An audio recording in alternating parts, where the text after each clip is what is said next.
Le 15h-16h30 de Cyrielle Sarah Cohen vous est proposé avec le concours de l'Hôtel Royal Pullman Cannes Mandelieu. L'adresse idéale pour vos mariages, bar mitzvah, fêtes religieuses ou événements professionnels. L'Hôtel Royal Pullman Cannes Mandelieu. L'Esprit Riviera. 06 21 31 34 64. 06 21 31 34 64. Royalsignature.fr.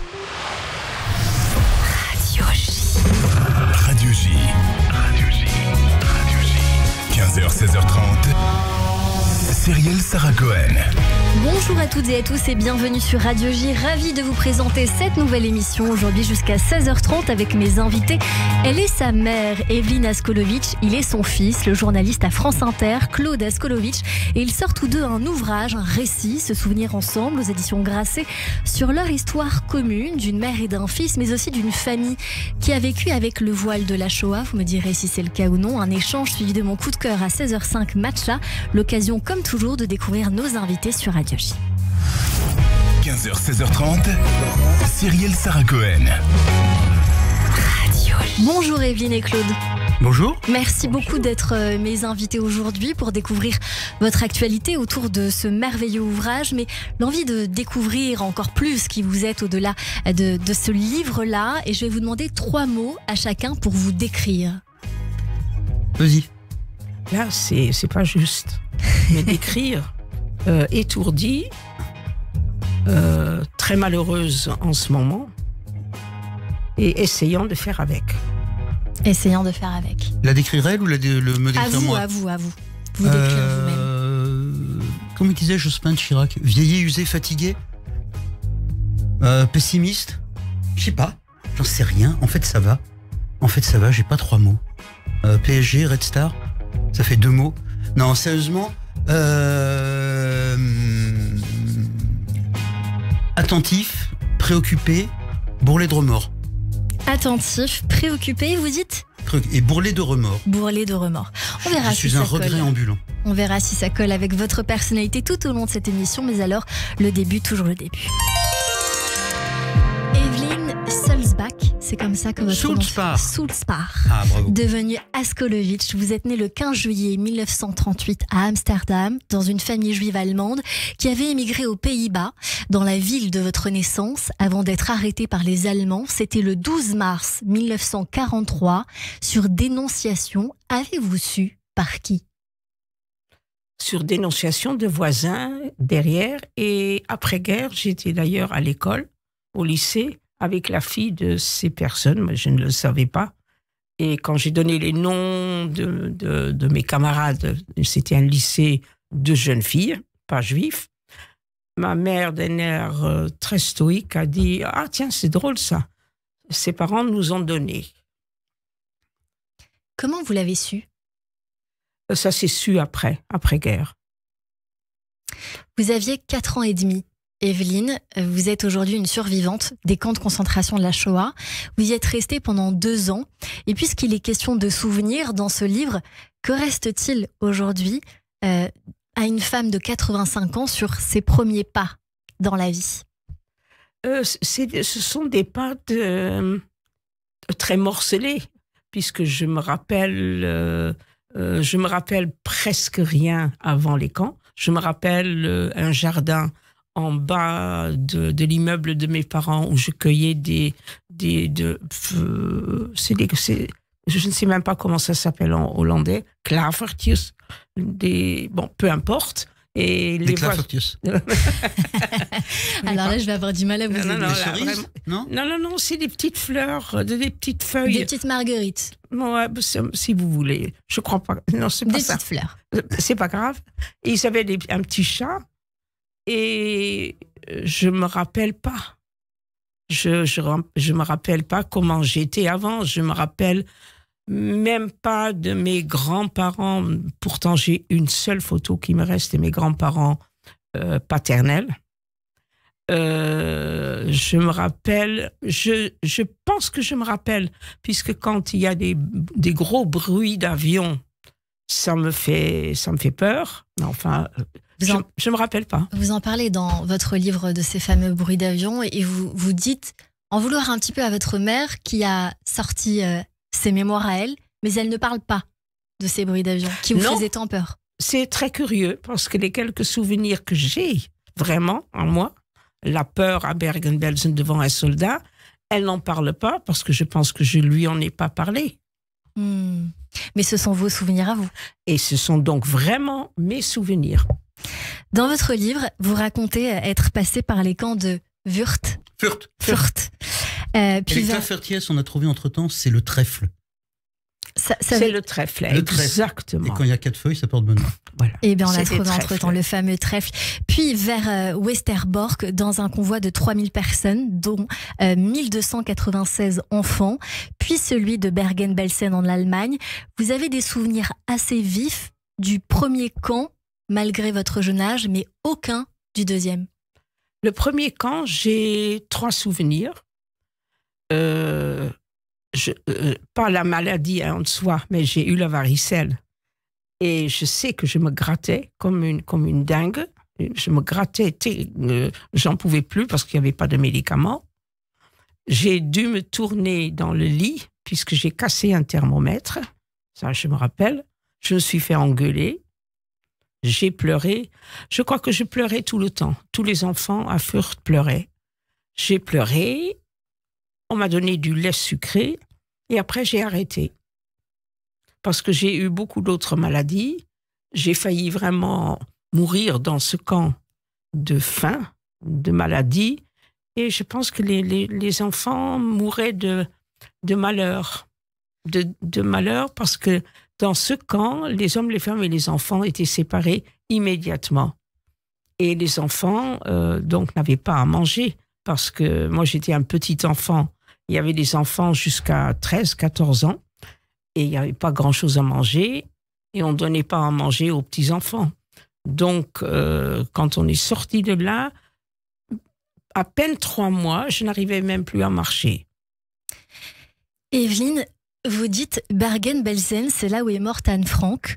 Vous dites souvent qu'on parle beaucoup d'elle, bien sûr. On en a encore beaucoup parlé ces derniers temps, avec notamment en Allemagne où on essaye de retirer le nom de la crèche Anne Frank. Mais ce n'est que l'arbre qui cachait la forêt. Oui. Claude aime beaucoup dire que je n'aime pas Anne Frank. Non, je ne l'ai pas connue. Elle était plus vieille que moi. Mais quand j'étais petit, je me demandais si ma maman avait connu Anne Frank, puisqu'elles avaient été dans le même camp. C'est ça les gens célèbres. Et j'ai lu le journal d'Anne Frank, mais je ne connaissais pas l'histoire de ma maman, parce qu'elle n'en parlait pas. Vas-y, explique pourquoi tu n'aimes pas Anne Frank, ou plutôt ce qu'on fait de son histoire. Anne Frank, et je dis, c'est l'arbre qui cache une forêt de 102 000 morts. 102 000, 75% des Juifs des Pays-Bas ne sont pas revenus. Et c'est facile presque pour les Hollandais, parce que, voilà, il y a Anne Frank, il y a la maison d'Anne Frank, et on parle d'Anne Frank, et on refait le livre d'Anne Frank, et on ne parle pas des autres. Il y a quelque chose autour d'Anne Frank. Il y a eu un film qui est sorti il y a 1 ou 2 ans, d'un auteur israélien, c'était un dessin animé, Harry Folman, qui imaginait que Kitty est le double littéraire d'Anne Frank, la personne à qui elle parle dans son journal, revenait au jour maintenant. Et Kitty se promène dans Amsterdam où il y a des migrants, des sans-papiers, et réalise petit à petit en avançant que le culte du souvenir autour d'Anne Frank, la maison d'Anne Frank, le fait que les Pays-Bas aient organisé toute leur mémoire autour d'Anne Frank et le tourisme mémoriel autour d'Anne Frank permet à la Hollande d'aujourd'hui de se comporter de manière pas plus ignoble que nous, hein, mais de se comporter de manière ignoble vis-à-vis des gens qui sont dans le besoin, qui sont dans le dénuement aujourd'hui. Evelyne, c'est autre chose. Evelyne, c'est ma maman. Quand j'étais petit, on allait en vacances chez mes grands-parents qui vivaient aux Pays-Bas. Elle ne disait que du bien de la Hollande. Elle avait été une petite Hollandaise extrêmement heureuse quand elle était rentrée des camps. Et je veux dire, quand elle a grandi. Et on a été élevé dans l'idée que les Hollandais s'étaient bien comportés.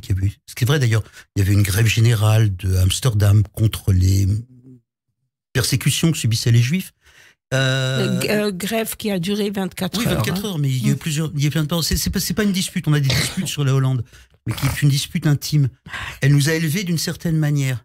Et jusqu'à ses 75-80 ans, elle est restée fidèle à cette image qu'elle avait de son propre pays.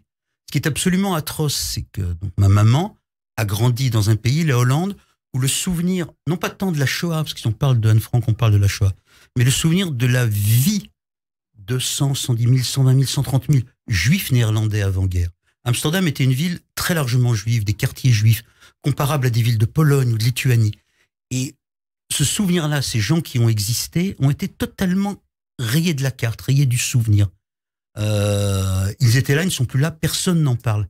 Et Evelyne, quand elle était jeune femme, même femme mûre, bien qu'ayant grandi aux Pays-Bas, elle-même ne savait pas à quoi ressemblait son pays. Imaginez, je ne sais pas, un juif de Strasbourg qui grandirait, qui ne saurait pas qu'il y a plein de juifs à Strasbourg, qui ne savaient pas. Les Polonais, au moins, savent que Varsovie était une ville juive, que Lodz était une ville juive, que Cracovie était une ville juive. Là, ça n'existe pas. Et travaillant sur sa mémoire, quand elle s'est mise à témoigner de son passage dans les camps, elle a commencé à témoigner 2015-2016, cherchant ses propres souvenirs, cherchant à se réapproprier son histoire. Et en témoignant, elle travaille.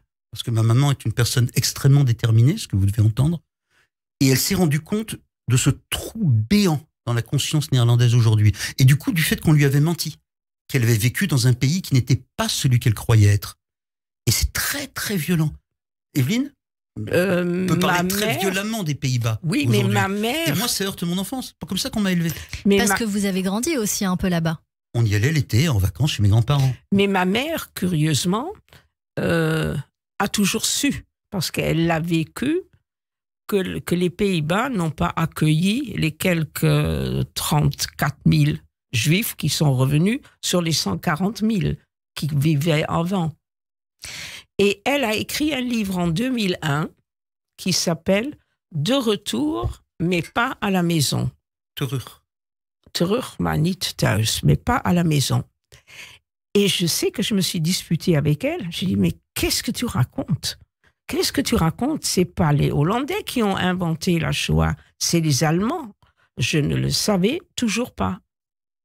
Parce qu'il ne reste rien. Il y avait tout un quartier juif qu'on a aplati, parce que les maisons n'étaient pas belles et qu'elles étaient plus belles. Ils ont gardé une maison de patricien, d'un banquier, magnifique maison. Toutes les autres maisons ont été aplaties. On a mis de nouvelles maisons dessus, mais il n'y a pas marqué « Ici ont habité les Juifs ». Mais ce qui est extrêmement... Et la grande place où il y avait le marché, une partie du marché aux puces, où il y avait le grand quartier juif, a été aplati et on a mis l'opéra dessus, sans plaque. Mais ce qui est extrêmement troublant, c'est que dans ta propre vie, dans ce que tu as construit, quand je t'ai connu, en naissant, en grandissant, Evelyne, je savais qu'elle avait été déportée, mais elle n'en parlait pas. Mais vous non plus, vous n'en parliez pas. Elle avait aussi, mais j'étais un petit garçon. J'étais un petit garçon, puis un jeune homme, ça pouvait me travailler. Ce que je veux dire, c'est que de la même manière que la Hollande a effacé son passé juif et le drame, à part Anne Frank, ma maman, épouse de Roger Ascot, directeur de l'Arche, le journal de la communauté juive, oui, rédacteur en chef, il aurait mérité d'être directeur, militante pour la défense des juifs du RSS dans les années 70-80, militante pour les droits des femmes que leurs maris juifs ne veulent pas, auxquels leurs maris juifs ne veulent pas accorder le guet, le divorce religieux, fait plein de choses. Son passé lié à la Shoah, sa vie de petite fille déportée, séparée de ses parents, qui manque de mourir, qui s'en sort miraculeusement parce que la famille a un défaut papier latino-américain. Cette vie-là, cette existence-là, Evelyne construit dessus sans en parler pendant des années. Quand elle est petite fille en Hollande, elle regrandit, donc les années à partir de 46, 56, 66, 58, elle s'est mariée avec mon père, 76, 86, 96, 2006, 2016, elle commence à témoigner. Et donc il y a 50, 60 ans de vie à Evelyne elle-même, qui sont non pas la négation, mais l'occultation du fait qu'elle avait été déportée et de ce que la Shoah lui avait fait. Elle abandonnait la mémoire à sa mère. Aujourd'hui, elle dit « ma mère à tout prix », tu parles. Ça t'arrangeait que Oma en parle et pas toi. Puisqu'elle m'avait dit que je n'étais pas concernée. Mais ça t'a permis de vivre. Mais je n'étais pas dans la Shoah. D'abord, j'étais dans une école juive, l'école primaire. Après la guerre. Après la guerre. Parce que vous êtes retourné. Mais il a fallu qu'on retourne parce que mon père ne voulait pas revenir aux Pays-Bas. Il voulait en tout cas pas revenir en Allemagne parce que ça on aurait pu. Et il aurait voulu aller aux États-Unis où il y avait sa famille. Mais la famille n'avait pas envie de nous avoir non plus parce que mon père avait tout raconté dans une lettre, toute la guerre, et ils n'avaient pas envie. Ce qui veut dire que ta famille ne s'est pas mieux comportée mais ma que famille, des Français qui ne voulaient pas rendre leurs appartements à leurs compatriotes juifs déportés, ou que les Hollandais. Mais ma famille s'est très mal comportée parce qu'ils n'avaient pas du tout envie de prendre ce Jacob Sulzbach avec ses histoires d'horreur qui visiblement n'étaient pas bien. Et aux États-Unis, ils n'avaient pas envie de s'occuper de nous et ils ont dit à mon père, écoute, la vie est très dure à New York, c'est pas facile. Il vaut mieux que tu retournes aux Pays-Bas, d'où tu es venu. Et lui n'avait pas envie, mais on n'avait pas le choix. Et donc, vous êtes retourné? Et donc, en Allemagne. Non, aux Pays-Bas. Non, aux Pays-Bas. Et donc, je suis retournée. Je n'avais aucun souvenir des Pays-Bas. Ça faisait... On est revenu aux Pays-Bas que le 31 janvier 1946. La guerre était quand même finie depuis le 10 mai, aux Pays-Bas le 5 mai 1945. Et la Hollande n'a pas voulu de nous parce que nous étions des personnes déplacées, des sans-papiers. Et la Croix-Rouge, là, ils ne savaient plus quoi faire de nous. Et ils ont fait des pieds et des mains et à la fin, ils étaient bien obligés de nous prendre. Pourquoi on parle beaucoup de la Croix-Rouge ces derniers temps sur d'autres sujets? Pourquoi? Qu'est-ce qu'elle a fait, la Croix-Rouge? Elle vous a sauvé seulement parce que vous aviez des papiers du Honduras? Si vous aviez été connu juste en tant que juif, elle ne vous aurait pas sauvé? Non, mais attendez, soyons justes. La Croix-Rouge n'y pouvait rien. La famille Sulzbach était prisonnière des nazis dans un camp de concentration. La Croix-Rouge n'avait pas de char pour aller brusquement libérer. Il a fallu attendre les Anglo-Américains et les Français. Mais ces papiers-là... Non, mais ce que je veux dire, c'est que assimiler ce qu'on reproche à la Croix-Rouge, dans ce qui se passe actuellement entre Gaza, le Hamas et Israël, non, la Croix-Rouge a fait des inspections dans un camp qui s'appelle Theresienstadt, qui était un camp un peu modèle, emblématique de propagande pour les nazis. On mourrait quand même sans dire. Mais il ne faut pas inverser la charge de responsabilité. La Croix-Rouge, en l'occurrence, ce qui était son rôle historique entre les belligérants, à un moment donné, récupère des juifs qui sont à Bergen-Belsen, dont ma famille, la famille d'Evelyne, parce qu'ils ont des faux papiers, qu'il y a un échange de prisonniers. C'est ce qu'elle a toujours fait. Ça permet à la famille de se sauver. Mais c'est pas la Croix-Rouge qui décide. C'est les nazis qui lèvent le pouce. Claude, un tout petit détail quand même, que la Croix-Rouge, j'ai vu la lettre, la Croix-Rouge a été à Auschwitz. Et ils ont écrit, une dame a été à Auschwitz, elle a dit, rien ne me prouve que dans ce camp, on extermine des Juifs. Il suffisait qu'elle n'ait pas été à Birkenau, mais qu'elle était à Auschwitz, où il n'y avait pas les chambres à gaz. Je me fous de la Croix-Rouge, c'est pas une institution qui m'est particulièrement... Ce que je veux dire, c'est qu'à mélanger les époques et les circonstances, on n'est pas là. La Shoah était quelque chose qui était décrété par l'Allemagne nazie et des gens se positionnaient comme ils pouvaient par rapport à ça, mais n'avaient pas la maîtrise de la décision. Pour rebondir sur ce que vous êtes en train de dire, Evelyne, aujourd'hui, il y a une étude qui a été menée aux États-Unis, une étude commandée par la Conference on Jewish Material Claims Against Germany, qui dit que près d'un quart des jeunes adultes américains pensent que l'Holocauste est un mythe. 11% d'entre eux estiment que même que les Juifs sont responsables de la Shoah. Je pense que une étude comme celle-ci fait partie peut-être de votre volonté aujourd'hui d'aller parler ou pas, d'aller parler aux jeunes, aux moins jeunes, dans les banlieues, dans les prisons. En tout cas, j'aimerais savoir par quoi vous êtes poussé aujourd'hui. Je suis poussée parce que je me suis dit à partir de 2012, où j'ai eu la preuve que moi, j'avais été dans les camps par des papiers qu'on m'a envoyés. Non pas que tu l'ignorais. C'est plus psychanalytique que ça. Tu savais que tu avais été déporté. Oui, mais là, c'était moi, personnellement, pas la fille. Nous avons eu des cartes d'identité que tu connais dans le camp de rapatriement. Je n'ai pas de carte d'identité à mon nom. Oui, bien sûr. Je suis la fille de Annie Sulzbach et la fille de Jacob Sulzbach. Je n'existe pas, moi, en tant que moi. Et quand je reçois les papiers où là, j'existe dans des feuilles personnelles. Evelyne Sulzbach, arrivée à Fürth, arrivée à Westerbork, arrivée à Bergen-Belsen, sur des noms, sur des listes de noms. Je suis là. Et soudain, pour moi, c'est peut-être psychanalytique, pour moi, c'est devenu la vraie vérité. La preuve. Je dis toujours la vraie vérité. La matérialisation. C'est ce qui est compliqué ou simple, en réalité. J'ai toujours su, ma sœur a toujours su, Evelyne, qui est pas folle, a toujours su qu'elle avait été déportée. Mais c'était pas quelque chose qui était au premier plan de ce qui la construisait, de ce qui la fabriquait ou de ce qu'elle nous disait, nous transmettait. On savait que c'était là. Quand petit garçon, j'étais triste devant une photo de ma mère que j'avais vue dans un album photo chez mes grands-parents, photo d'identité un peu agrandie qui ressemblait à la photo d'une petite fille morte. Je fantasmais ma mère morte.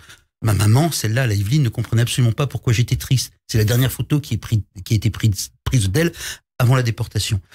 C'était pas présent à sa conscience. Il y avait mon grand-père qui était détruit parce qu'il avait dû amener sa mère au train pour Sobibor où elle avait été gazée instantanément. Elle n'avait pas de faux papiers, qui s'était jamais remis de cette violence insensée qu'il avait dû commettre en l'amenant, ou dont il avait été complice, mais sans avoir le choix. Ma grand-mère, elle, qui avait voulu se suicider quand les Allemands étaient entrés aux Pays-Bas et qui, après, avait passé 4 ans de guerre à sauver sa famille en donnant des cours d'anglais à des capots, en payant de sa personne. Voilà. Portait la mémoire et le discours et la parole de la mémoire. C'est pour ça qu'elle écrivait des livres. Evelyne, c'était autre chose. Elle avait vécu. Elle n'était pas dans la narration de la Shoah. Et elle en souffrait sans le savoir. De temps en temps, elle faisait des cauchemars. De temps en temps, elle sursautait. De temps en temps, un avion lui faisait peur au point qu'elle se croit dans un camp.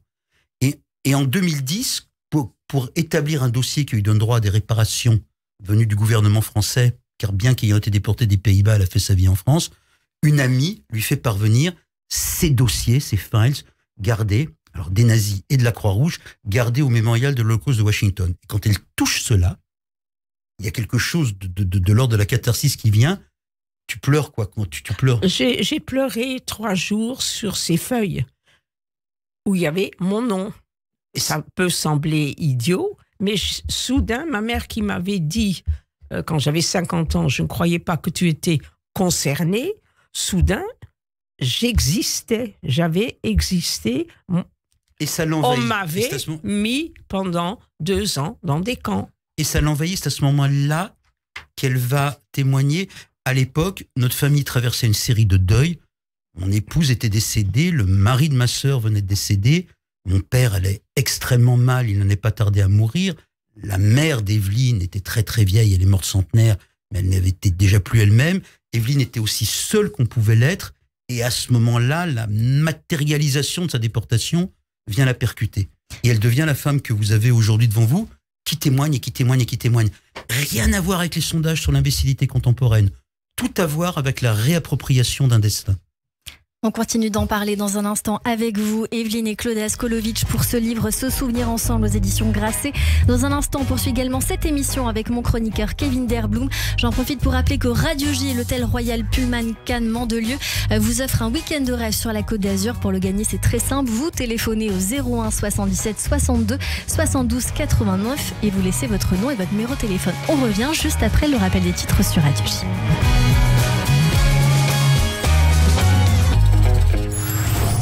15h, 16h30, Cyrielle Sarah Cohen. Radio J.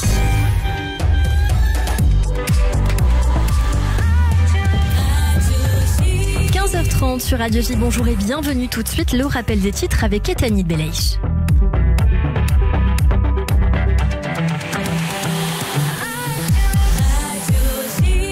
Bonjour Ethanit. Bonjour à tous. L'armée de l'air israélienne annonce avoir frappé et détruit un site militaire du Hezbollah au Liban. La frappe a été menée en réponse à des tirs vers des communautés israéliennes en Galilée plus tôt dans la journée.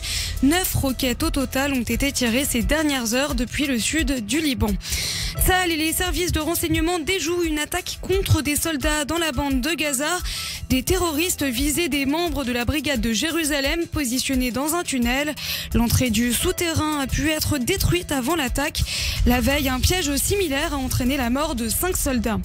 1645, c'est le nombre de militaires qui ont été blessés depuis le début de la guerre. Parmi eux, 255 le sont grièvement. Le cap de 100 soldats morts à Gaza a par ailleurs été franchi ce matin. Ils sont même désormais 104 à avoir perdu la vie sur le front gazaoui depuis le début de l'offensive israélienne sur place. Une grève générale est en ce moment en cours en Judée-Samarie pour dénoncer l'offensive israélienne dans la bande de Gaza et demander un cessez-le-feu, rapporte l'agence de presse palestinienne Wafa. La grève a été convoquée par l'autorité palestinienne selon l'agence qui fait état de transport public à l'arrêt et de rues désertes. Enfin, des ambassadeurs auprès du Conseil de sécurité des Nations Unies sont en Égypte pour visiter le poste frontière de Rafah, point de passage vers Gaza. Cette visite informelle intervient alors que la crise humanitaire, selon le secrétaire général de l'ONU, s'aggrave dans le territoire actuellement en guerre. Et merci beaucoup Ethanit Belaïch. On vous retrouve à 16h pour le journal complet. Tout de suite une courte pause et on revient juste après avec mes chroniqueurs et mes invités Evelyne et Claude Askolovitch sur Radio J. Radio J. Bonjour, c'est Lise Gutmann. Le 10-11, Lise Gutmann. Ravie de vous retrouver tous les matins au programme Judaïsme, divertissement, communauté. Radio J. Une roupa face à la mer. Mazel Tov. Le Royal Pullman Cannes Mandelieu, un hôtel les pieds dans l'eau, avec ses 212 chambres et suites, vous propose des espaces modulables pouvant accueillir jusqu'à 500 personnes. C'est l'adresse idéale pour vos mariages, bar mitzvah, fêtes religieuses ou événements professionnels. Privatisation de la totalité ou d'une partie de l'hôtel avec la possibilité d'un traiteur cachère. L'hôtel Royal Pullman Cannes Mandelieu. 06 21 31 34 64. 06 21 31 34 64. royalsignature.fr. Alors que nos yeux et nos cœurs sont tournés vers Israël, la fondation Kasip Kojazor poursuit son travail. Destinez votre don aux milliers de familles en difficulté sociale, aux personnes en situation de handicap, ainsi qu'aux survivants de la Shoah. Faites confiance à la plus importante fondation d'aide sociale juive de France. Adressez vos dons avant le 31 décembre et vous bénéficierez d'une déduction fiscale jusqu'à 75%. Fondation Kasip Kojazor. 01 49 23 71 40. 01 49 23 71 40. Avec la Tzedaka FSJU, solidaire plus que jamais. Agir face à la précarité, au handicap, aux violences, aux accidents de la vie. Soutenir les familles israéliennes réfugiées en France. Toutes ces actions, nous les menons depuis plus de 31 ans grâce à votre générosité et votre fidélité. Cette année, donateurs, bénévoles et parrains, soyons solidaires plus que jamais. Donnez sur tzedaka.fr. Tzedaka.fr. Pour rester connecté à nos actions et événements, suivez dès maintenant le FSJU sur les réseaux sociaux. Radio J. Radio J. Radio J. Radio J. 15h, 16h30. Cyrielle Sarah Cohen. De retour sur l'antenne de Radio J, merci de passer votre après-midi avec nous jusqu'à 16h30 avec mes invités aujourd'hui, Evelyne et Claude Askolovitch, pour leur livre Se souvenir ensemble aux éditions Grasset. Et puis pour rebondir sur ce que nous disions évidemment, vous me disiez en off, Evelyne, que 70% des élèves ne savent pas aux Pays-Bas qu'il y a eu une Shoah, pour rebondir sur ces chiffres que nous donnions tout à l'heure. Oui, parce que ça n'est pas enseigné. La Shoah n'est pas enseignée. On enseigne la Deuxième Guerre mondiale. On enseigne la guerre que la colonie indonésienne a eue avec les Japonais, mais la Shoah n'est pas enseignée, ne fait pas partie. Est-ce que vous avez étudié la Shoah, Claude Askolovitch? Étudié, non, je ne suis pas historien. À l'école, est-ce qu'on vous l'a renseigné? Oui, enseigné. Oui, bien sûr. Oui. C'est plus forcément le cas aujourd'hui. J'en ai pas la moindre idée. On a enseigné, on a enseigné la Deuxième Guerre mondiale et la Shoah, l'extermination des Juifs d'Europe à mes enfants quand ils étaient en âge qu'on leur enseigne. J'ai pas l'impression qu'il y a. Non, mais je connais énormément de professeurs d'histoire. Non, j'ai pas l'impression que les choses se passent. C'est très compliqué cette histoire. Je peux juste te dire que je vais dans des écoles. Ils savent, quand c'est sur le programme. Oui. En 5e, c'est dans le programme. En 3e, c'est dans le programme. Et dans la première et terminale. Et je vais dans les écoles quand c'est sur le programme. Et on m'invite à venir. C'est enseigné. Je suis mal à l'aise sur cette question. Je pense de manière assez pessimiste, que je disais tout à l'heure, que l'oubli est dans la nature humaine. Que je pense que les pogroms absolument atroces de l'après-révolution russe, 100 000 juifs, je crois à peu près, sont massacrés, éventrés. Il faut relire les textes, les poésies, les comptes rendus de cette horreur. C'est oublié, ça a été effacé notamment par la Shoah. C'est de la faute à personne. Le génocide des Herero en Afrique a été oublié. Notre destin est d'oublier. Je pense que très souvent, d'un point de vue individuel, les rescapés du génocide arménien, souvent n'ont pas oublié, mais faisaient silence parce qu'il fallait recommencer à vivre. Je crois qu'il y a une obligation d'histoire, il y a l'importance de l'histoire. Je crois que les historiens doivent faire leur travail. Il y a des gens qui, comme ma maman, sont passés par ça et qui, à un moment donné, de leur plein gré, de leur propre liberté, décident de témoigner pour des raisons extrêmement complexes, pour eux-mêmes, pour les autres. Evelyne, maintenant, témoigne énormément pour parler des Pays-Bas, parce que c'est quelque chose qui l'a fait souffrir intimement, et donc elle a besoin de parler de ça. Mais de toute manière, et plus le temps avance, plus ces événements appartiennent à l'histoire. Ce que je dis là a l'air terrible, parce qu'on sait tout ce qui entoure la Shoah. Mais oui, à un moment donné, les événements historiques passent à la moulinette de l'oubli, du rappel, appartiennent aux historiens. Il est important que les historiens s'en emparent et préservent cela. Je trouve qu'on parle très mal de la Shoah très souvent. Je parle évidemment pas de ma maman ou des survivants qui racontent leur propre expérience et ce qu'elle leur a fait.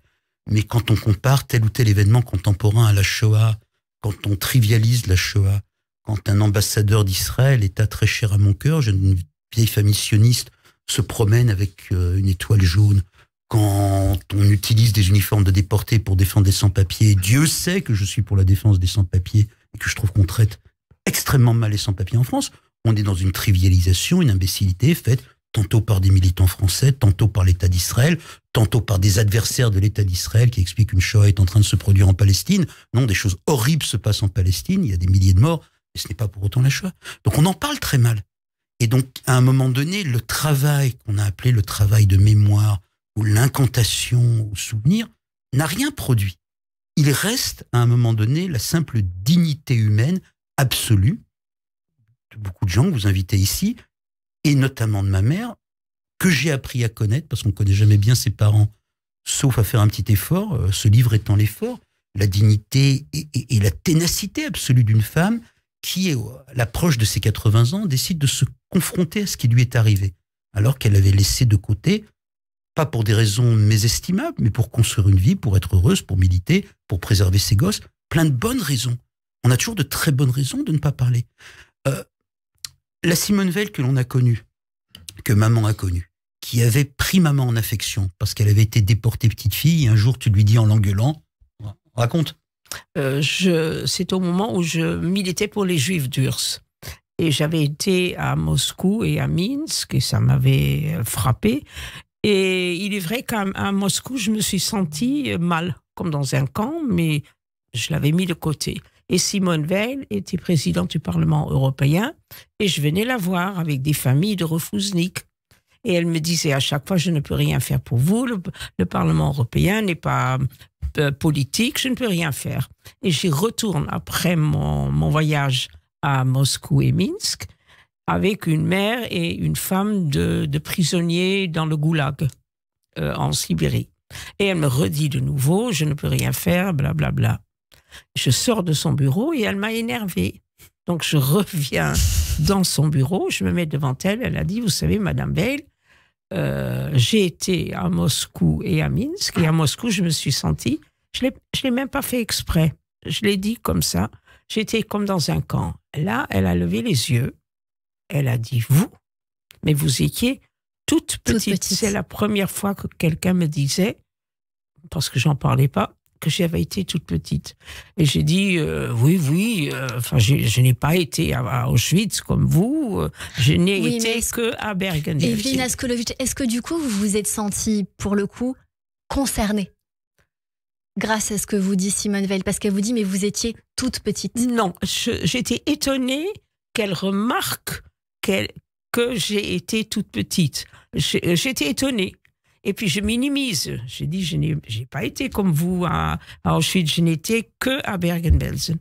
Claude Askolovitch. Donc Simone Veil, mais je voulais que non, je voulais juste dire qu'à partir de ce moment-là, oui, ça chez nous, c'est comme du ping-pong. Hein. Non, au contraire, je suis en train de te laisser parler de manière absolument exceptionnelle. C'est à l'image, chers auditeurs, du livre que vous pourrez retrouver aux éditions Grasset, se souvenir ensemble. Oui, mais c'est pour avoir le droit de s'engueuler qu'on est vivant. Exactement. Sinon, ça sert à rien. Et puis, si les anciens déportés étaient des bibelots, on le saurait. J'ai pas l'impression que Madame Kolinka ou ma mère sont des bibelots fragiles. Tellement pas. Voilà. Et donc, à partir de ce moment-là, elle ne m'a plus jamais refusé quoi que ce soit. Elle a signé mes lettres, elle a signé des pétitions, elle est venue dans tous les conventions, colloques, conférences que j'ai organisées, et elle m'a plus jamais, même quand ce n'était pas pour les Juifs d'Urs, mais pour les droits des femmes, elle m'a plus jamais dit non. parce qu'elle avait pris en affection. Mais Simone Veil, c'est là où je voulais en venir. Simone Veil, juste après-guerre, ayant été déportée, part en Allemagne avec son époux, Antoine, qui exerce une fonction consulaire en Allemagne. Simone Veil ne s'est jamais laissée déterminer dans ce qu'elle a construit, dans son action comme magistrate, comme femme politique, par le fait qu'elle était passée par Auschwitz. Évidemment, ça l'habitait, évidemment, c'était fondamentalement important. Évidemment, ça lui permet à un moment de regarder une bonne femme qui l'emmerde. Ah oui, mais attends, pardon, la famille. Mais au-delà de ça, quand Nicolas Sarkozy, partant d'une bonne volonté, avait émis l'idée que les gosses des écoles, en France aujourd'hui, devaient adopter la mémoire de petits-enfants juifs qui étaient morts pendant la Shoah. Simone Veil trouve ça absolument atroce d'infliger à des gamins d'aujourd'hui une telle charge émotionnelle. Elle dit non. Elle savait ce que c'était, elle a parlé, je connais les enfants de Simone, elle les a amenés. Mais l'utilisation permanente qui est faite de la Shoah, cette espèce de kitsch, aurait dit Kundera, le kitsch étant une manière de refuser la mort, elle était contre, elle jouait pas du tout avec ça, elle savait ce que c'était. Et donc à un moment donné, chacun fait ce qu'il peut faire. Ma mère témoigne, les historiens travaillent, et les gens qui ne savent pas ou qui utilisent la Shoah pour un oui, pour un non, pour de bonnes ou pour de mauvaises causes, devraient s'abstenir. Comme ils s'abstiennent, ou devraient s'abstenir d'utiliser le génocide rwandais ou le génocide des Arméniens. Ce que vous nous dites, Claude Askolovitch, c'est qu'il n'y a qu'une Shoah. Il n'y a pas, ce n'est pas une sorte de définition par rapport à d'autres événements. Il n'y a qu'une Shoah. Ah non, je suis pas là-dessus. Je pense que les génocides sont des génocides. Non. Je serais extrêmement pour je connais la spécificité du génocide des Juifs. J'en viens, si j'ose dire. Je connais ses spécificités historiques, mais je suis persuadé que l'expérience transmissible ou intransmissible d'une famille Tutsi du Rwanda ou de familles arméniennes se marie, entre en résonance avec l'expérience d'Evelyne ou l'expérience de gens qui ont perdu leur famille dans la Shoah, et qu'à force d'isoler émotionnellement cet événement-là, on l'isole aussi de la conscience générale et on ouvre la porte à plein de choses. Je ne crois pas que notre mort soit unique. Claude Askolovitch, vous avez dit isolé émotionnellement. C'est pourtant ce que vous avez fait, vous, à un moment donné, avec ce sujet. Vous dire en travaillant avec Evelyne ? En travaillant avec votre mère, j'ai isolé. Avant cela, vous avez mis comme un voile. Je ne suis pas d'accord.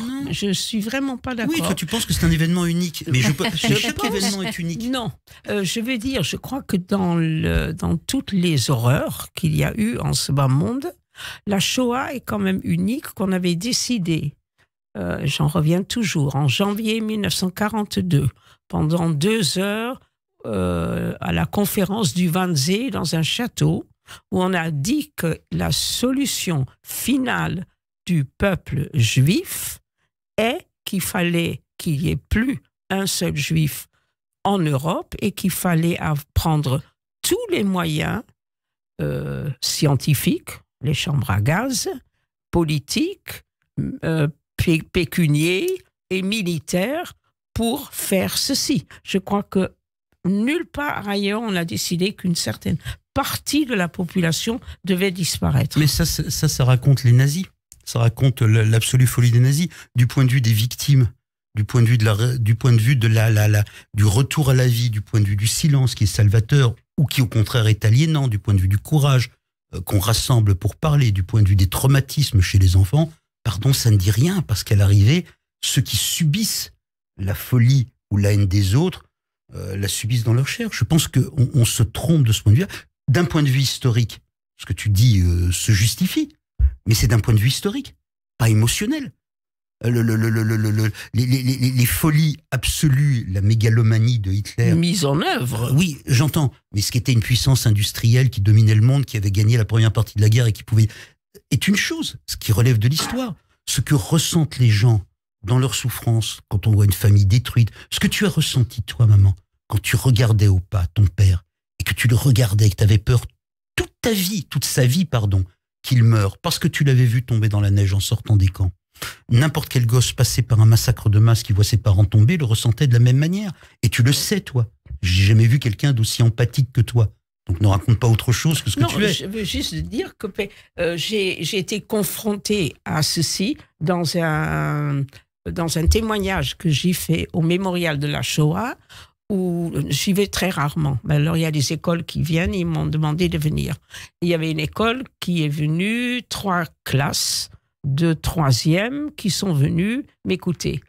Et j'étais dans la grande salle de conférence, et il passe devant moi et il s'assoit. Et il y en a un, c'est vraiment la seule et unique fois où j'ai eu un problème. Et il passe devant moi et je me dis, tiens, celui-là, je vais avoir un problème. J'ai du nez. Et il s'assoit et il se met devant moi. Et je raconte mon histoire et au bout d'une demi-heure, il tourne dans tous les sens. Et je m'arrête et je dis, est-ce que tu as un problème? Il y a quelque chose qui ne va pas? Et il me dit, non, madame. Alors j'ai dit, écoute, s'il te plaît, arrête de tourner comme ça parce que ça me déconcentre. Et je continue, il arrête, et puis les questions viennent. Et je savais qu'il allait poser une question. Alors, tout le monde pose des questions, je réponds. Et la dernière question, il me dit, madame, et qu'est-ce que vous faites des 6 millions de Juifs gazés en Israël, en Palestine? Des 6 millions de Palestiniens gazés. Palestiniens gazés. Qu'avez-vous dit? Et moi, vous savez, j'ai pas peur. Je n'ai jamais eu peur de ma vie. Elle lui a parlé très gentiment. C'était un môme qui ne savait rien. Elle lui a rappelé ce que c'était. Non, d'abord, j'ai dit 6 millions de Palestiniens. Oui, les Israéliens ont tué, gazé 6 millions de Palestiniens. Je l'écoute. Jamais je parle des chambres à gaz. Jamais. Mais là, je vais bien t'expliquer ce que c'était une chambre à gaz. Je raconte tout. Et comment on les sort. Et j'ai dit, écoute, je vais environ 3 fois par an en Israël. J'ai une fille qui est pour un État palestinien à côté de l'État d'Israël, pas à la place. Et même le Premier ministre le plus adroit de l'État d'Israël n'a jamais dit qu'il fallait tuer tous les Palestiniens. Est-ce que ça te va? Et il m'a dit, oui, madame. J'ai dit, merci beaucoup. J'aime beaucoup cette histoire. Ce qui est important dans cette histoire, c'est qu'elle est unique. Ma maman témoigne de son histoire et au-delà, dans des prisons, dans des collèges, dans des lycées tout autour de la France. Le deuxième témoignage qu'elle a fait historiquement, c'est dans le lycée musulman Averroès de Lille, qui a bien des ennuis aujourd'hui, ennuis extrêmement injustes. Et elle a toujours reçu, y compris dans ces publics-là, contrairement à ce qu'on voudrait faire croire, un accueil respectueux, attentif. L'intérêt de l'histoire qu'elle vient de raconter, et du petit garçon totalement paumé qui dit les Palestiniens gazés, c'est que c'est arrivé une fois. C'est unique fois. Une et une seule fois. Pourquoi est-ce que vous disiez à l'instant que j'avais mis un voile sur la Shoah? Je ne me serais pas permis? Parce que non, c'est pas de cette manière-là que j'ose le dire. C'est vis-à-vis de votre mère, vous n'avez pas voulu qu'elle devienne cette femme, qui vient du patrimoine. Vous le dites dans ce livre-là. Vous ne voulez pas. On pensait en famille qu'elle était devenue complètement cinglée. Non, je rigole. Mais, ok, translaté. Vous avez une mère, vous savez qu'elle a été déportée, mais quand vous essayez vaguement d'en parler avec elle, quand vous êtes adolescent, elle vous envoie péter parce que ça n'intéresse pas. Je passe des vacances quand je suis môme chez mes grands-parents, je ne leur parle jamais, ils ne m'invitent pas à parler de ça avec eux. On grandit, on fait plein de trucs, on a une famille, on se construit, on a des gosses, on a des deuils. Elle, là-dedans, joue sa part un peu surinquiète, mais enfin, qui n'est pas inquiète des mères juives ou italiennes ou autrichiennes? Je veux dire, tout le monde est inquiet, je suis très inquiet pour mes gosses, pourtant je suis pas une mère. Et donc, ce n'est pas au centre de son existence, très loin de là. Et vers le milieu des années 2010, on se rend compte, mais pas moi seulement, moi, ma sœur, mes gosses, ses gosses, ma compagne, qu'Evelyne passe son temps à témoigner dans des écoles de la Deuxième Guerre mondiale et de ce qui lui est arrivé, chose dont elle ne parlait jamais. Elle avait écrit une fois après des cauchemars dans les années 70, quand elle avait 50 ans, un texte pour mon père dans la revue L'Arche, point barre, elle avait été ravie que personne ne lui en parle. Et donc, on se dit, qu'est-ce qui se passe? Qu'est-ce qu'elle a? Qu'est-ce qui lui arrive? Elle ne parle plus que de ça. Mais en même temps, parce qu'elle avait toujours décidé de nous protéger, tu ne voulais pas être, vas-y. Moi, je ne voulais pas. C'était très, très clair pour moi. Tu ne voulais pas qu'on te regarde? Je ne voulais pas être une baba, une grand-mère, dont on a le souvenir de cette pauvre baba qui a été dans la guerre et qui a failli mourir. Je ne voulais en aucun cas. Et là, c'est foutu. Et donc, regardez l'espèce de folie. Voilà cette femme absolument charmante qui passe sa vie à témoigner dans des collèges et des lycées, qui ne veut surtout pas qu'on l'accompagne, qui ne veut surtout pas nous en parler, mais qui dit « Je veux pas vous emmerder avec ma Shoah. » Oui, t'as raison, mais tu ne parles que de ça. Et donc, à un moment donné, c'est l'histoire de ce bouquin en réalité. J'ai dû accepter... sa demande. J'ai dû accepter, elle voulait pas du tout. Votre éditeur. Ni moi je voulais faire ce bouquin, ni elle voulait que je me mêle de cette histoire de mémoire. Mais on a accepté, elle, que ce qui lui est arrivé avait impacté mon père, paix à son âme, mon épouse, paix à son âme, ma sœur, nos enfants, etc., que ça faisait partie de notre histoire commune, y compris dans les non-dits, dans les silences, dans les mensonges, dans les réinventions. Et moi, j'ai accepté que ma mère était une femme libre. Que si elle avait décidé d'être militante dans les années 70, qu'elle avait décidé d'être féministe à sa manière, ces années-là, que si elle avait décidé de mener des combats contre des rabbins et pour les agounotes, ces femmes à qui on refuse le divorce, après, dans les années 80-90, et si maintenant, à 80 ans, elle a besoin de se réapproprier ce qui lui est arrivé, mais c'est un combat extraordinaire, c'est un combat libérateur pour elle. Et j'ai modestement essayé de l'accompagner. Un livre à retrouver, se souvenir ensemble aux éditions Grasset d'Evelyne et Claude Askolovitch, un échange unique traversé par l'amour, le judaïsme, l'impossible mémoire et la famille. Dans cette partie d'émission, on découvre à présent toute la culture que vous aimez ou qui pourrait vous plaire avec la chronique de Kevin Derb. 15h, 16h30, Cyrielle Sarah Cohen. Bonjour Kevin. Bonjour Cyrielle. Bonjour Evelyne Askolovitch et bonsoir Claude Askolovitch. Bonsoir, car vous vous levez tous les jours à 2h du matin pour préparer la revue de presse de la matinale de France Inter. Alors non Claude Askolovitch, vous ne rêvez pas. Vous êtes bien dans l'émission de Cyrielle et non, ce n'est pas un cauchemar. Vous êtes bien en face de moi aujourd'hui et ensemble. Tout va très bien, tout va très bien se passer. Alors si tout va très bien, non, effectivement ça va aller. Nous allons découvrir et parcourir ensemble donc vos goûts artistiques et culturels du moment.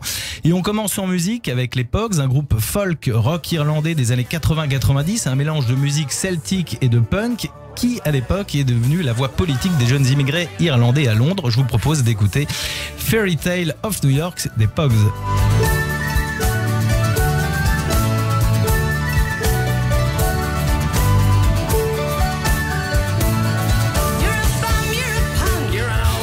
Flashback, nous sommes en 1987. The Pogues sort en single la chanson Fairy Tale of New York, une chanson issue de l'album If I Should Fall From Grace With God. Ce titre est interprété en duo par Shane McGowan, leader des Pogues, et Christy McCall, une chanteuse anglaise. Dans la chanson Fairy Tale in New York, Christy McCall chambre un peu Shane McGowan lorsqu'il chante J'aurais pu être quelqu'un. Elle réplique par exemple comme tout le monde. La chanson raconte l'histoire de deux amants qui tombent entre les mailles du filet de l'alcoolisme et de la toxicomanie au moment de Noël et qui trouvent l'amour l'un pour l'autre. Rappelons que l'alcool, c'est...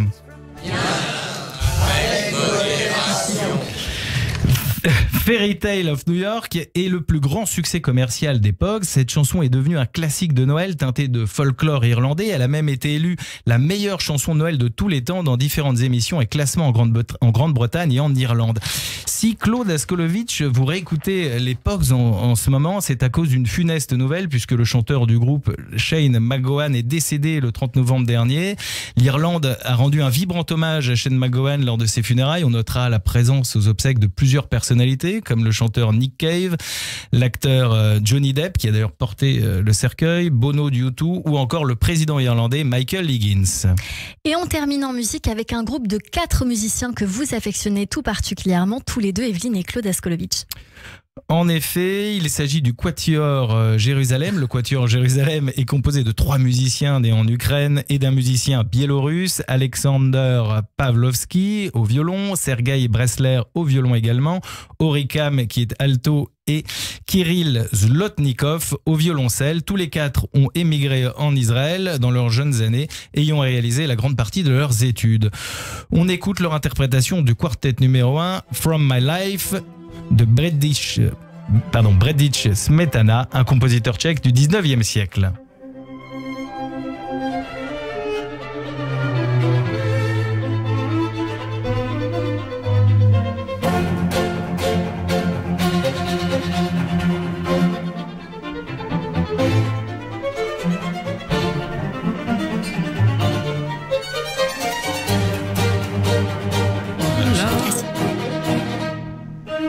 Quatuor Jérusalem est l'invité régulier et très apprécié des plus grandes scènes internationales. Selon le New York Times, la passion, la précision et la chaleur constituent les principales marques de fabrique de ce quatuor à cordes israélien. Le Quatuor Jérusalem sera le 20 janvier 2024 à la Philharmonie de Paris. Ils joueront Smetana, Brahms et Shostakovich, avec qui ils entretiennent une véritable proximité. Le compositeur russe a fait partie des premiers qu'ils ont enregistrés et ils ont au fil des années gravé une partie non négligeable de son œuvre. Evelyne et Claude Askolovitch, vous serez, si je ne me trompe pas d'ailleurs, le 20 janvier prochain à la Philharmonie pour voir le Quatuor Jérusalem sur scène. Sauf si elle y va avec son mec.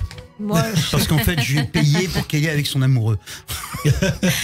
Après la musique, Kevin Derboum, vous souhaitiez nous parler d'un film que notre invité Claude compte aller voir au cinéma. Oui, il s'agit du 3e long métrage de l'actrice et réalisatrice québécoise Monia Chokri, simple comme Sylvain.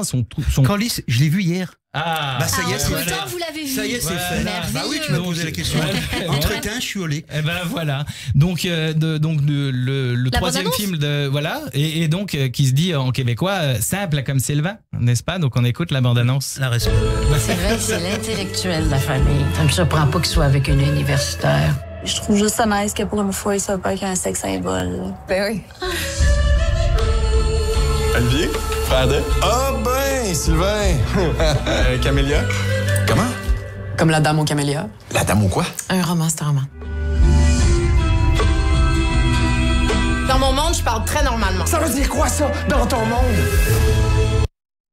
Simple comme Sylvain, c'est l'histoire d'un couple ensemble depuis 10 ans. Sophia, professeure de philosophie, interprétée par Magali Lépine-Blondeau, et Xavier, son compagnon, interprété par Francis William Réaume, qui forment un couple complice mais sans passion.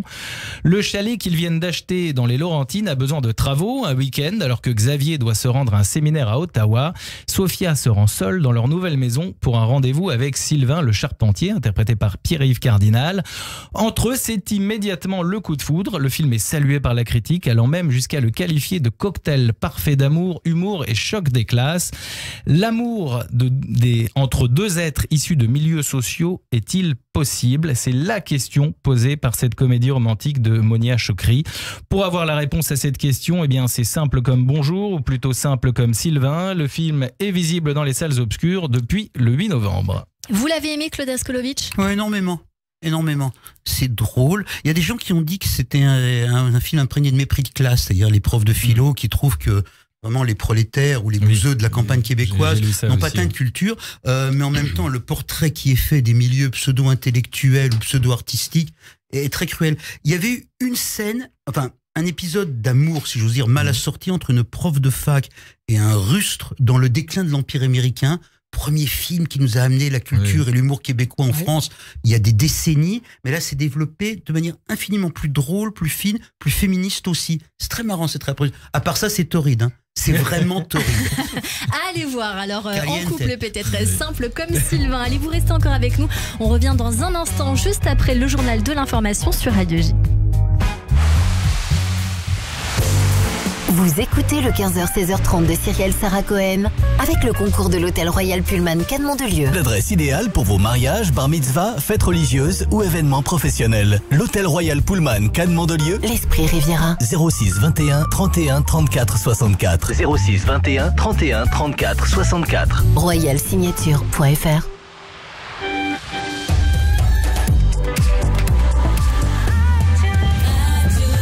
Il est 16h sur Radio J. Bonjour et bienvenue tout de suite, le journal de l'information avec Etanit Belaïch.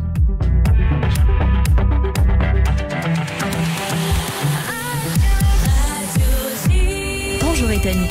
Bonjour à tous. Au 66e jour de guerre en Israël, le Hezbollah revendique 4 tirs de missiles balistiques Bourkan contre les soldats de Tsahal. 9 roquettes au total ont d'ailleurs été tirées ces dernières heures depuis le sud du Liban. Parmi celles-ci, 4 sont tombées dans des zones non habitées de la région de Kiryat Shmona et 5 ont été interceptées par le dôme de fer. L'armée israélienne a riposté en attaquant un site militaire de l'organisation terroriste. Les combats s'intensifient par ailleurs dans le sud de la bande bande de Gaza. Au total, 22 000 frappes ont été menées depuis le début de la guerre, selon Tsahal qui a affirmé il y a quelques heures que les hommes du Hamas avaient ouvert le feu sur ses troupes depuis une école.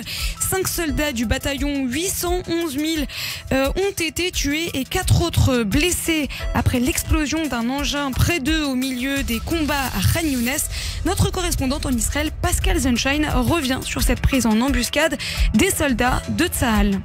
C'est dans ce type d'opération, malheureusement, que tombent la plupart des soldats de Tsahal qui sont littéralement pris en embuscade par les terroristes du Hamas, qui les prennent à revers par les puits de tunnels ou qui attendent de les isoler dans des zones piégées, justement pour faire exploser leurs bombes. Donc on comprend des conditions de progression extrêmement complexes qui expliquent aussi la lenteur de cette progression de Tsahal. Il faut d'abord protéger évidemment la sécurité des soldats. Notre correspondante en Israël, Pascal Sunshine, et 104 soldats sont morts à Gaza depuis le début de l'offensive israélienne sur place. L'État hébreu se dote d'une équipe pour préparer l'après-guerre. Comme le révèle la chaîne israélienne Channel 13, le Premier ministre israélien a mis en place une petite équipe chargée de discuter de l'avenir du pays après le conflit à Gaza. Le groupe est composé de responsables politiques et militaires proches du pouvoir. Leur mission pourrait notamment consister à déterminer si Israël doit maintenir une présence militaire à Gaza après la guerre.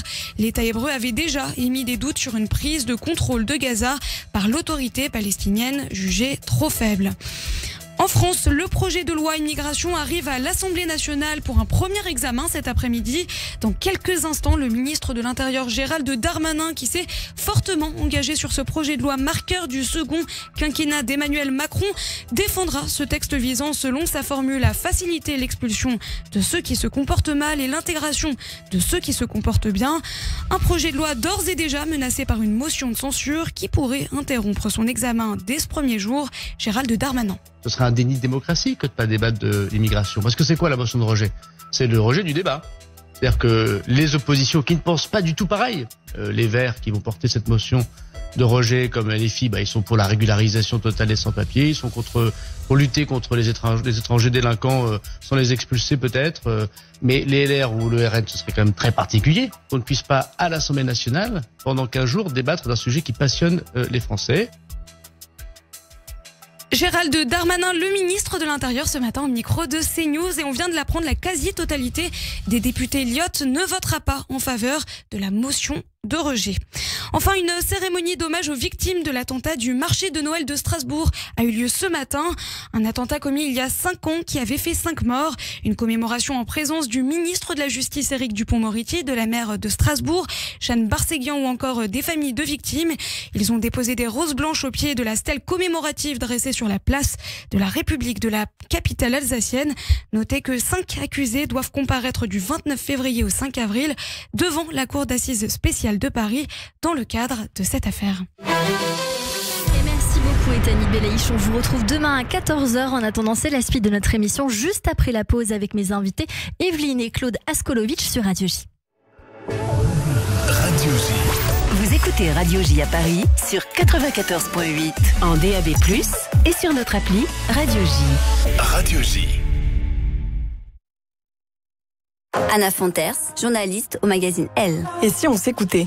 Si on apprenait à respirer, à se faire confiance, à prendre notre place? Le magazine Elle vous donne rendez-vous à l'événement Elle Active, jeudi 14 décembre, au Trianon Élysée-Montmartre à Paris, avec Lorraine Bastide, Marine L'Orphelin, Iseult et bien d'autres personnalités. Inscription gratuite sur active.l.fr.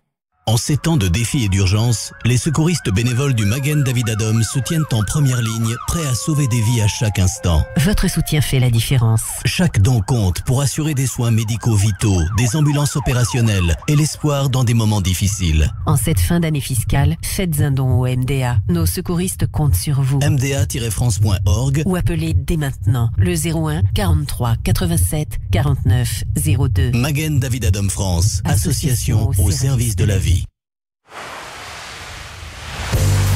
Vous écoutez le 15h-16h30 de Cyrielle Sarah Cohen avec le concours de l'Hôtel Royal Pullman Cannes Mandelieu. L'adresse idéale pour vos mariages, bar mitzvah, fêtes religieuses ou événements professionnels. L'Hôtel Royal Pullman Cannes Mandelieu. L'Esprit Riviera. 06 21 31 34 64. 06 21 31 34 64. Royalsignature.fr. Radio J. 15h, 16h30. Cyrielle Sarah Cohen. De retour sur l'antenne de Radio J, merci de nous rejoindre si c'est le cas, si vous êtes avec nous depuis le début de cette émission, merci pour votre fidélité avec mes invités aujourd'hui, Evelyne et Claude Askolovitch, pour leur livre Sous Souvenirs ensemble aux éditions Grasset. Tout de suite une séquence dans cette émission qu'on aime beaucoup et je vais démarrer avec une citation d'Oscar Wilde qui a dit « Parfois nous pouvons passer des années sans vivre du tout et tout à coup notre vie entière est concentrée dans un seul instant. On va essayer de faire ça maintenant si vous le voulez bien avec 10 questions pour essayer à mieux vous connaître encore et on y va doucement sur la douce musique de Jérémy Ababou. Evelyne, si vous aviez la possibilité de reprendre votre vie depuis le début, vous changeriez quoi? Alors là, je ne sais pas. Non, je pense que je ferais certainement pareil. Claude? Mais ce qui dépend de nous ou si... De vous, uniquement de vous. Uniquement de moi, je parlerais plus aux gens, j'écouterais plus, pardon.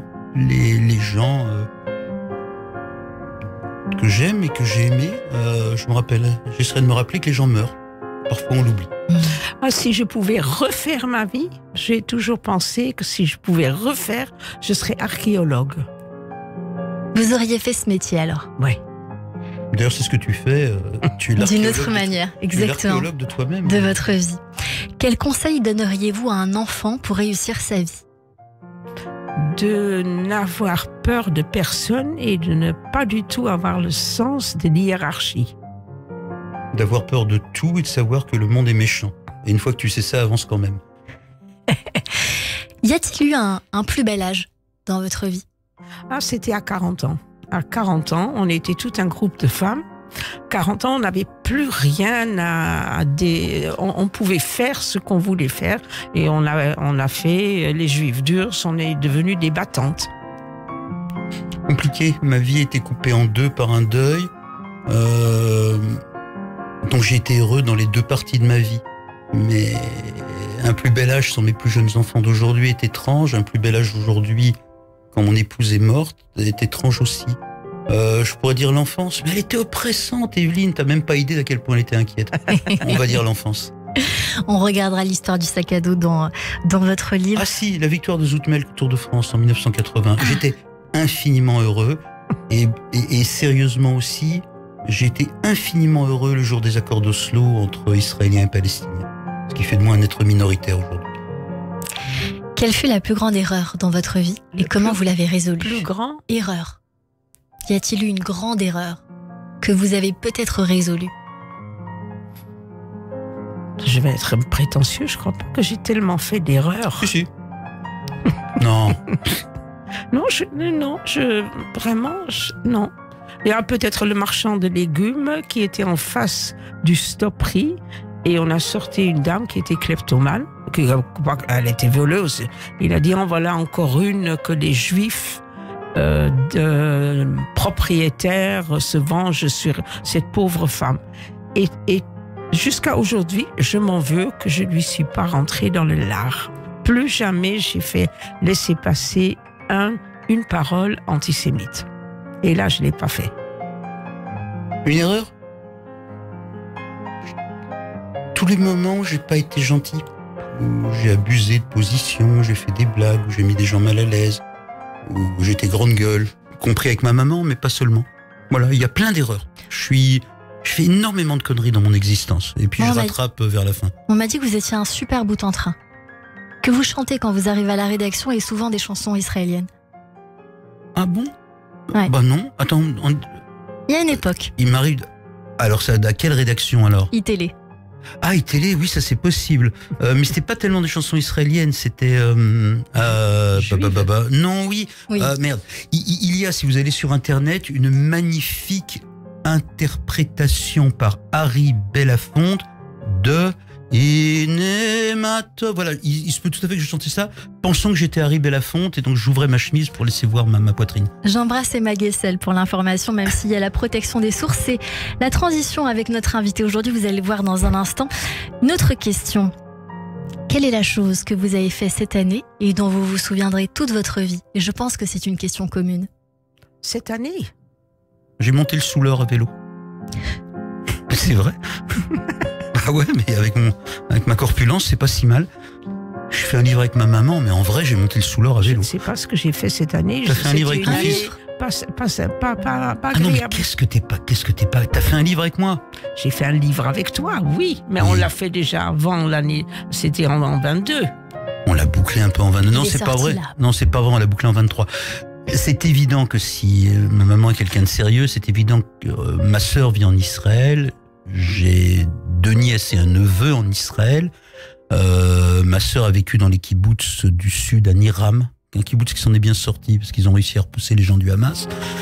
Mais c'est évident que ce qui s'est passé là-bas impacte la sérénité de la famille et énormément la sérénité. Alors de ma sœur, c'est elle qui est en danger, pas moi. Mais impacte énormément la sérénité d'Evelyne. Oui, ça impacte tout parce que la sortie du livre devait être vraiment une joie pure. Vraiment, c'était quelque chose, une aventure. Il est sorti le 11 octobre. C'est une nouvelle forme d'appréhension pour vous, ce qui s'est passé en Israël? C'est... je cauchemarde toutes les nuits que je suis dans les tunnels et que j'essaie de sortir les enfants. C'est ce qui s'est passé le 7 octobre pour moi, et encore je suis loin, mais le chagrin, l'angoisse, le désarroi total de ma fille me bouleverse et j'arrive pas à ne pas y penser. Evelyne Askolovitch, qu'aimeriez-vous qu'on retienne de vous? Qu'aimeriez-vous qu'on retienne de vous? Je suis sourde comme un pot. Mais ça, on retiendra ça d'elle. C'est une superbe réponse. Et que quand elle vient chez moi, elle n'enlève pas son manteau parce qu'elle ne veut pas déranger. Des fois qu'elle devrait partir plus vite. Ce que je veux pas, Oui, c'est vrai, ma mère m'a toujours dérangé beaucoup et sans aucun problème. Moi, c'est obsédant, je veux pas déranger. Et moins elle veut déranger, plus elle dérange. Que ma présence seule dérange.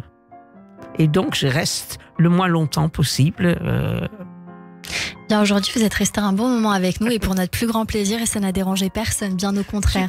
Tout de suite, on va découvrir un coup de cœur ensemble sur Radio J. Radio J. 15h, 16h30, Cyrielle Sarah Cohen. Bonjour Matcha. Bonjour Cyrielle. Je suis ravie de vous découvrir. On va vous découvrir tous ensemble. Vous êtes autrice, compositrice et interprète française. On découvre votre titre Blue Lagoon et puis on revient ensemble sur Radio J. T'es dans ta pièce, je suis dans ma caisse, moi je danse. Mais toi, tu comprends pas, qu'est-ce que tu fais là? Le blues tourne dans ma tête, flou dans mes yeux, mais toi, tu captes pas, qu'est-ce que tu fais là? Plus high que le soleil, plus fort que ta tête, c'est pas magique, mais tu doutes, t'es trop sinistre. L'effet se dissipe, il me faut encore une tasse de Blue Lagoon. J'ai la tête dans l'amour, une tasse de Blue Lagoon.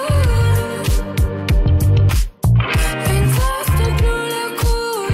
J'ai la tête dans l'amour, une tasse de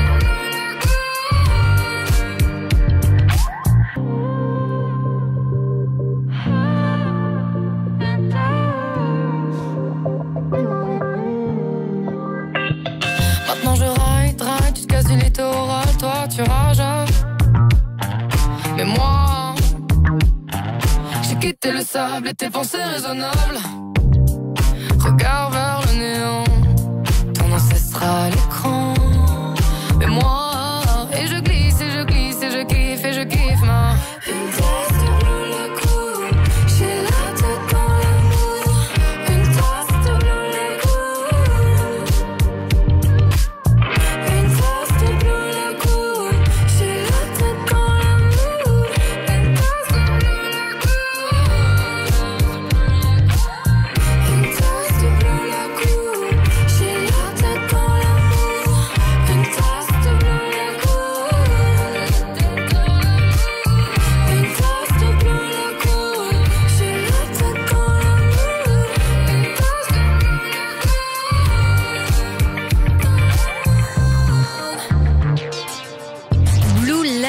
titre de Matcha. Et Matcha, c'est pas du thé. Exactement.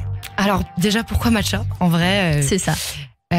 Alors en tant que chanteuse, j'avais souvent mal à la gorge, donc je buvais du thé absolument tout le temps. Et la vraie explication, c'est plutôt un jeu de mots entre macho, matcha, parce que j'écris toujours des textes engagés sur les causes féministes, sujet très très important. Sur aussi le deuil, des sujets un peu plus importants, etc. Donc voilà. Matcha, c'est votre premier EP, La Tête la Première. Il sortira au début de l'année. Il est composé de 5 titres pop. On est en train d'écouter encore, pendant que nous sommes en train de parler, le titre Blue Lagoon. On entendra Roller juste après. Que veut dire cette chanson Roller qu'on va écouter dans un instant ?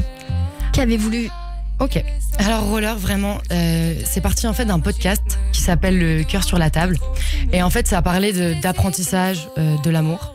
Et dans mon entourage, j'ai vraiment constaté en fait que beaucoup de personnes souffraient des relations amoureuses. Et en fait, j'ai essayé vraiment de creuser cette thématique-là en abordant vraiment l'apprentissage. Est-ce qu'on a vraiment appris à recevoir l'amour et à le reconnaître ? Et c'est de ça que ma chanson parle. Il y a une phrase qui dit « C'est pas de notre faute quand notre boussole est bousillée, mais on peut, j'en suis persuadée, avec l'aide, l'amour, l'écoute des autres, des professionnels, parfois la réparer ». C'est extrait du podcast qui vous a donné envie de faire ce titre. On l'écoute tout de suite sur Radio J.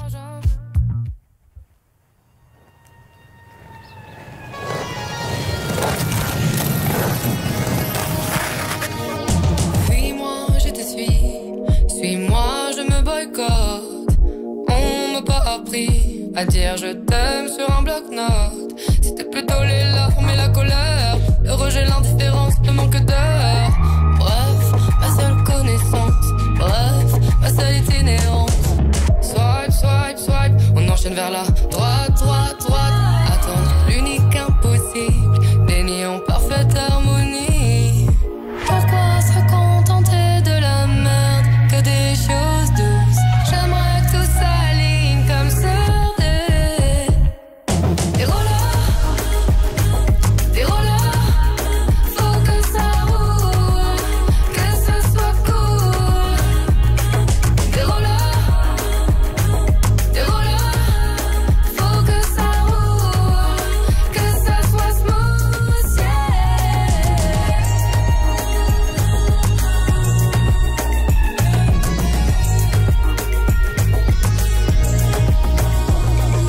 Même si on nous met à l'épreuve, qui peut nous montrer la manœuvre? Aspire au cœur sur la table, inspire à l'amour respectueux. Pardonne-moi, on m'a pas appris à déceler le bon, le mauvais du mépris. Bref, c'est de l'ignorance, bref, de l'inexpérience. Pourquoi se contenter de la merde que des choses douces? J'aimerais que tout s'aligne comme sur des rollers. Des rollers. Faut que ça roule, que ce soit cool. Des rollers. Des rollers. Et on découvre Roller de Matcha sur l'antenne de Radio J. La musique, c'est une histoire d'amour qui a démarré lorsque vous aviez 4 ans. Exactement. Et avec ma meilleure amie Emma Guessette, justement, vous en parliez tout à l'heure. Je crois qu'à l'âge de 6 ans, on préparait déjà nos propres comédies musicales et c'était nos parents qui regardaient et vraiment on adorait ça, quoi. Mais c'est marrant parce que c'est la transition entre Claude Askolovitch, à qui je parlais, d'Emma Guessel tout à l'heure, qui doit nous écouter. Je l'embrasse très fort. C'est pas la première fois que je parle d'elle. La dernière fois, c'était avec Kevin Razi sur l'antenne de Radio J. Donc, il y a quelques années, vous avez décidé de réaliser votre rêve en vous produisant de A à Z. Racontez-nous ce parcours. Exactement. Alors, en fait, j'ai commencé donc assez jeune. J'ai passé pas mal de castings quand j'avais 16 ans, 18 ans pour des émissions. Des émissions de la 1 à la 6, voilà. Et en fait, ça n'a pas forcément marché. Et je me suis dit, mais en fait, il faut que je le fasse toute seule parce que je vais créer ma propre opportunité. Je vais créer la porte et puis je vais taper sur la porte et je vais le faire, quoi. Donc, je suis super fière de pouvoir bosser en indépendant et de choisir surtout les personnes avec qui je travaille. Et je travaille surtout avec mes amis. Donc ça, c'est super Et agréable. c'est une super chance. En parallèle, je crois que vous êtes lancé dans une grande aventure sur les réseaux sociaux. Racontez-nous ça, Matcha. Exactement, sur TikTok. En fait, l'idée, elle est partie un peu d'une frustration parce que dans mon entourage proche, faire de la musique, c'était plutôt un hobby et j'avais envie de montrer en fait que c'était un réel travail. Donc je montre tous ces aspects-là de ce que c'est d'être un artiste émergent en 2023. Voilà, et ensuite aussi, on me considérait beaucoup comme une chanteuse alors que je fais plus que ça. Je pense que 10% de mon temps à chanter, sinon le reste, je vais faire de la production, de la réalisation, de l'écriture, de la composition. Donc voilà, c'était pour montrer tous ces aspects-là de ce que c'est être un artiste. Émergent en 2023, c'est bien dit. C'est vrai, j'ai beaucoup de coups de cœur qui viennent nous dire exactement la même chose. Aujourd'hui, j'ai la sensation que quand on est un artiste, il faut être très polyvalent, écrire ses chansons, savoir créer les pistes, s'enregistrer, pouvoir mixer en même temps. C'est la passerelle pour vous demander si vous avez, par la même occasion, bien que vous soyez très indépendante, si vous avez besoin d'un petit coup de pouce, si vous cherchez éventuellement un tourneur, parce que je sais que vous avez fait pas mal de scènes. Oui, c'est ça. J'en ai fait il y a 2 ans à peu près. Je commençais tout juste mon projet Matcha. Et aujourd'hui, justement, j'aimerais bien défendre ce projet en live. Donc un petit coup de pouce serait bienvenu. Pour la sortie de l'EP, je le dis très souvent dans cette émission, les auditeurs le savent, il y a un endroit à Paris qui s'appelle Les Étoiles, qui donne l'opportunité aux jeunes pousses de créer leur release party et faire ces scènes-là où il y a quand même, je crois, 500 spectateurs possibles. Donc, je vous le dis, sait-on jamais, pour la release party. En attendant, on vient vous voir sur vos réseaux sociaux, Matcha Prod. Exactement, sur Instagram, sur TikTok, YouTube. Mais pour Facebook, c'est un peu différent. C'est Matcha Laura et je crois que vous avez gagné un nouveau follower qui est à côté de vous, qui s'appelle Claude Askolovitch. Sur Insta et pas sur Facebook. Mais pour Facebook, je crois que ce sera vous, Evelyne, parce que vous êtes plutôt Facebook. Merci beaucoup, Matcha, d'avoir été avec nous sur l'antenne de Radio J. Merci 1000 fois. Merci. Et vous revenez quand vous voulez. Tout de suite, c'est le portrait de notre invité. Radio J. 15h, 16h30, Cyrielle Sarah Cohen. Radio J. Radio J. Le portrait psychologique. Et comme toujours à la fin de cette émission, on a pour habitude de débriefer ces minutes que nous avons passées ensemble. Et Joseph Agostini a noté, écouté tout ce qui s'est dit entre nous et entre vous aussi, Evelyne et Claude Askolovitch. Bonjour Joseph. Bonjour Cyrielle. Bonjour Evelyne, bonjour Claude. Il y avait un grand champion qui s'appelait Agostini quand j'étais petit. Mais maintenant il y en a 2. Waouh. Non mais attends. Alors. Non mais respect. Oui, quoi. oui, un champion de moto. Absolument. Oui, qui était un cousin très éloigné, comme Paganini d'ailleurs. Je suis cousin avec Paganini, le célèbre violoniste. On dirait tant. N'est-ce pas ? Alors. Non mais c'est pas rien, hein. Ah ben oui, je sais, c'est pas rien, mais bon, vous avez cette chance-là de faire partie de la famille d'Evelyne, alors c'est extraordinaire déjà. C'est exact. Alors, les engueulades entre mère et fils, je dirais qu'il y a que ça de vrai. Vous l'avez dit, Claude, tout à l'heure, tant qu'on s'engueule. Et alors, nous avons reçu, il y a pas longtemps, Judith Cohen-Solal et Jonathan Ayoun pour le bouquin de l'humour juif. Et je rajouterais, tant qu'on s'engueule et tant qu'on rigole, il y a de la liberté dans notre humanité la plus lumineuse. Hein. Vraiment celle à sauvegarder à tout prix. Je crois que ce sont ces moments absolument phares où on s'engueule et où on rigole. Oui, effectivement, j'en oubliais mon petit... voilà. Mais il n'y avait pas de musique, ne vous inquiétez pas. J'étais tout oui, effectivement, pour vous entendre pendant effectivement l'émission. Alors... j'ai noté, Evelyne, que vous avez voulu être archéologue. C'est quelque chose qui vous est venu, d'ailleurs c'est intéressant, parce que ce qui vous est venu pendant que Cyrielle parlait. Et on aime particulièrement dans cette émission, Cyrielle le dit vraiment, s'intéresser à ce qui surgit, quoi. Ce qui étonne, parce que c'était pas là, c'était pas prévu. Et je me disais, vous savez que Freud a dit que la psychanalyse était l'archéologie de l'âme. Et je me suis demandé si vous ne vouliez pas être psychanalyste. Non. Moi, c'est quand j'étais à Athènes et que j'ai vu tout ce qu'on a trouvé et comment les gens vivaient, les bijoux et tout, je me suis dit vraiment j'aurais voulu être archéologue. Voilà. Donc psychanalyse des pierres, les écouter. Non, je suis pas tellement psychanalyste. Non. Enfin, écoutez le bruit de la façon nature, de vivre et puis de voir ce que les gens mettaient. C'était les bijoux qui m'avaient fasciné. Les bijoux à Athènes. Et vous, Claude, justement, vous qui vouliez écouter davantage, j'ai noté ça, écouter davantage, écouter mieux les autres, c'est ce que vous avez dit à Cyrielle. Écouter mieux les gens qu'on aime, oui. Mais ça, c'était dans les regrets. Oui. On essaye.